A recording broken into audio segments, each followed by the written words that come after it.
going to give you a scenario, and unfortunately, it's not that uncommon. It might even happen to a loved one or a parent.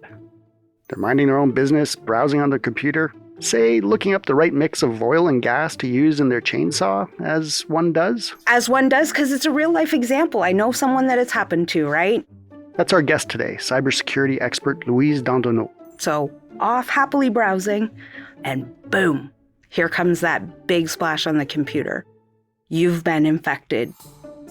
Luckily, there's a phone number, a support line for a big, reputable tech company they recognize. They call, and the person on the line is polite and calm. That's right. They're kind and helpful until they're not. That's because the computer isn't actually infected, and you're not actually talking to who you think you are. It's a scam.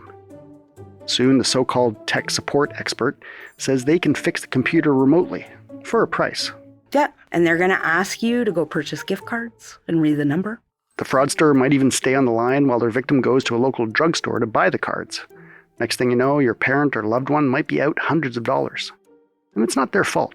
Scammers are getting increasingly sophisticated. They've gotten good and they're getting better. What's new? AI. Louise is the Vice President of Cybersecurity Operations at Scotiabank. She's here this episode to run down the latest in cyber fraud, including the gift card scam. Because for many folks, they not only need to remain vigilant to protect themselves, they're also looking out for a parent and maybe even kids who are just starting to get online. Louise will help us brush up on the latest scams, as well as give some tips to protect your loved ones from becoming victims. I'm Stephen Maurice, and this is Perspectives.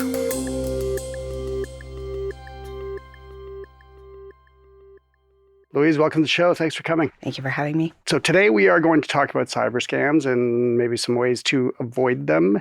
But can you maybe give us a quick lay of the land? It seems like cyber scams are on the rise, or at least they're getting more sophisticated.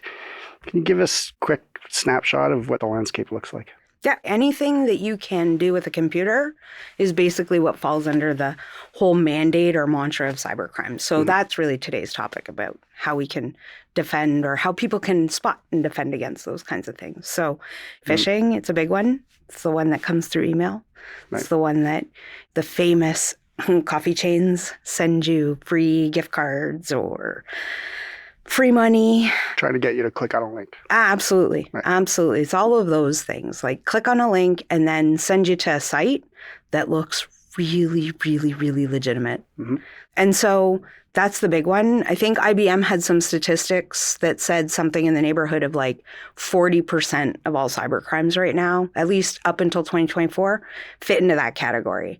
So it's the most common, it's the easiest, and quite frankly, for the bad guys, it's the cheapest one to do as well, with the highest return. Right. So the goal there is a couple of things. They're either going to get you to enter your information into a website and steal it. So in the banking space, this is where the actors are going to try and steal your login credentials in order to essentially move money out of your account. There's also the possibility of delivering malware or malicious software onto your computer. Mm-hmm. And the possibilities are endless. They're going to try and encrypt your data, which is basically they're going to try and scramble it so that you can't access it anymore. Right. And then from there, you're basically going to have to pay an extortion or a fee to get your data back. So think about your pictures. How many of us have pictures on our computers now that you don't keep in a photo album in the basement? All gone. So you hear about those types of scams, sort of extortion scams, essentially, where they're blocking you from being able to access your own data. But the big cases that you hear are even like things like companies, municipalities get hit with those. Are individuals being targeted for that kind of thing as well? I mean, people being extorted on an individual basis? Yeah, it's both. But the one that I think is common when it comes to the scam front is you're browsing. You're minding your own business. Mm-hmm. You're looking up the gas and oil mix for your chainsaw. As one does. As one does, because it's a real life example. I know someone that it's happened to, right? Yeah. So off happily browsing, and boom, here comes that big splash on the computer. You've been infected. Call Microsoft. So those are pop-up ads that would just come up on your screen as you're browsing. Yep, Right. they're just like random drive-bys. And let me guess, that number is not actually from Microsoft. It's a scammer. Yeah, and they're going to ask you to go purchase gift cards and read the number. So this is a type of scam I've heard a lot about, where the scammers, who sound very convincing, say something like, okay, you've been infected. We can clear this off your system. You owe us X amount. And can you please pay us in gift cards? Yep. Like Google gift cards or Apple gift cards from the grocery store. Yeah. And sometimes they actually stay on the line while you go and buy them. Yeah, that's right. So general rule of thumb, if anyone ever asks you to buy gift cards, that's a good time to hang up. Absolutely. Like nobody legit is ever going to ask you to go buy gift cards. Well, no, your outstanding balance on a bill is not going to be with gift cards. It's just not. Don't do it. Don't do it. Okay. So is there anything out there that you hear about that is surprising you now? Are there new approaches to this kind of fraud that you hear about, or do they tend to be the same ones that come up over and over again? They've gotten good and they're getting better. What's new? AI. Once upon a time with those emails, it's like, hi, insert name. And I'm like, well, I'm not an insert name. Ha ha. Right. But now AI is able to write really convincing emails for people. And also now what's happening is that people are getting phone calls saying that, perhaps one of their loved ones has been taken. Right.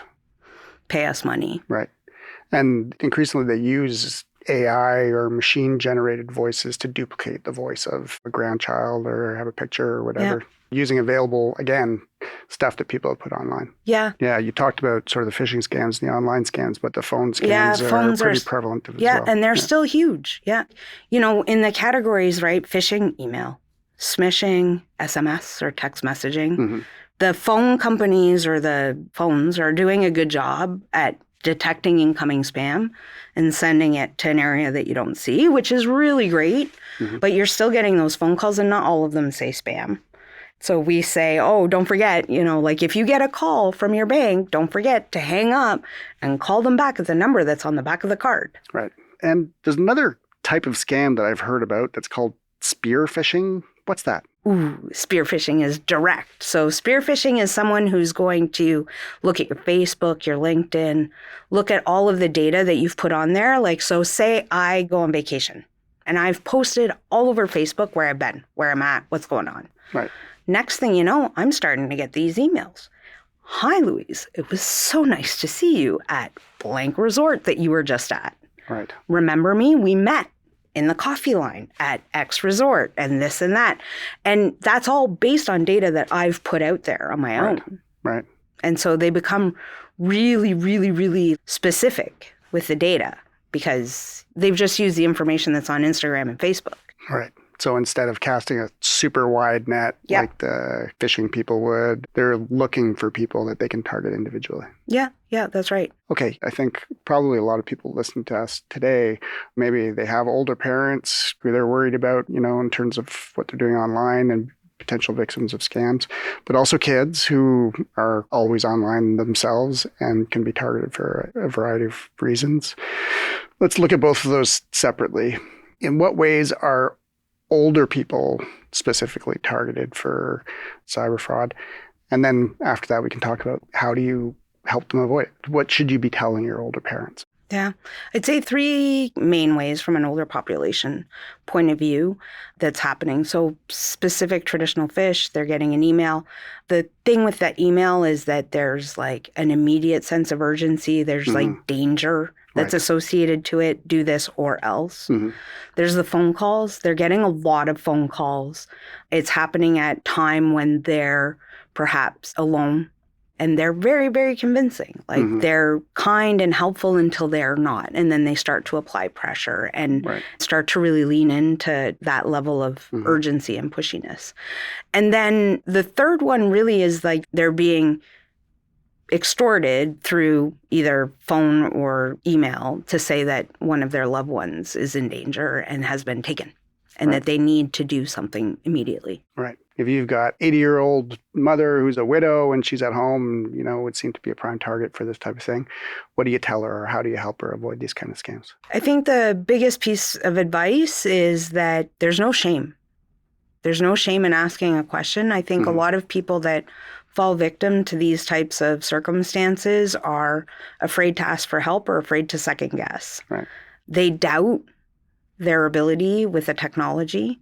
I've heard it from my own family, right? I know nothing about computers. Well, Right. you know enough to question. Right. And there's no shame in questioning. There's no problem with questioning. I think anyone who's a family member would rather that you did question. Like, hey, I got this email. It seems too good to be true. Or, hey, I got this and it seems threatening. What would you do? And the other is like, if you don't want to ask, just take a minute, walk away, pause before you reply or before you click on the link. Yeah, so it seems mostly about like slow things down. Yeah. Like people might try and pressure you, but just say, I'm going to go look up that number and I'll call you back at, whatever company you purport to be from, or from the CRA, or as you say, if you're from the bank, call the number back on the back of the card or whatever. So slow down, ask somebody for help is one thing. And I've heard about in terms of like the phone scams, the machine generated voice duplicating things, a suggestion that families should have like a safe word or something that they could use to help identify whether that is the real person that they say they are on the other end of the line. It's kind of like back to the old days, right? When you used to have people go pick up kids at school and you were like, unless they give you the safe word, don't go with person X. Right. We're kind of back to that, but in an online kind of way. Mm-hmm. So we were talking about kids as being used to help target elderly folks, but younger people, I imagine, are targeted as well. Maybe not always for exactly the same reasons, but, online safety is a huge issue for parents in terms of their own children. In what ways do you see kids targeted? And again, how do you give yourself some peace of mind around that? So look, get rid of social media everywhere and I would be happy, or turn off the internet also. And then reality of life, right? Like that social media driver is a really big challenge. Mm-hmm. And I think one of the things that we don't talk enough about is educating people on what the settings are on some of those platforms. How many people do you know that have kids that are online and they're no longer on like kids' YouTube version anymore, or it's just more convenient to let them browse on the other side because you're forever putting in the parental pin or whatever, right? The reality is that the generation that's out there now is the generation that's had a device in their hands since the beginning. So they're really, really good at it, but we don't talk about things that they could do to restrict certain capabilities, make their profiles private, what it means when it's private, what it means when it's not, what it means when you have people that message you. And in some ways, it's like just going right back to the basics, right? So I think there is really about conversations, about informing yourself, monitoring, being open about what kind of online usage there is. But kids aren't being scammed so much, right? They're not having to go to Shoppers or wherever to buy gift cards. Yeah, I mean, as a rule, kids don't have a whole lot of money, so maybe not for financial purposes, maybe not the best targets. Although, like I guess with gaming and so on, I don't know, maybe their parents do provide them access to a credit card because there's in-app purchases that they can make. So there probably are some financial ways in which kids are targeted. What kind of advice do you give? Is it, again, really, it's just about monitoring and educating yourself about what the risks are? It's discussion. Yeah. Right? Like, I don't like the idea of over-monitoring, but like, you can't be blind about it. You can't be willfully blind to it. All right. Can you sum it up in one sentence? What should people be thinking about to avoid becoming a victim of a scam? Stop. Think. Pause. Right. It's always slow things down. Just slow down. Just slow down. And ask questions.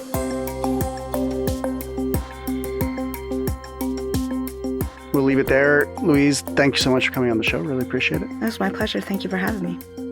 I've been speaking with Louise Dandonneau, Vice President of Cybersecurity Operations at Scotiabank. The Perspectives podcast is made by me, Stephen Maurice, as well as Armina Lagaya and our producer, Andrew Norton. For a transcript of this episode, as well as other stories, insights, analysis, and thought leadership, visit our website, scotiabank.com/perspectives. We'll see you next time.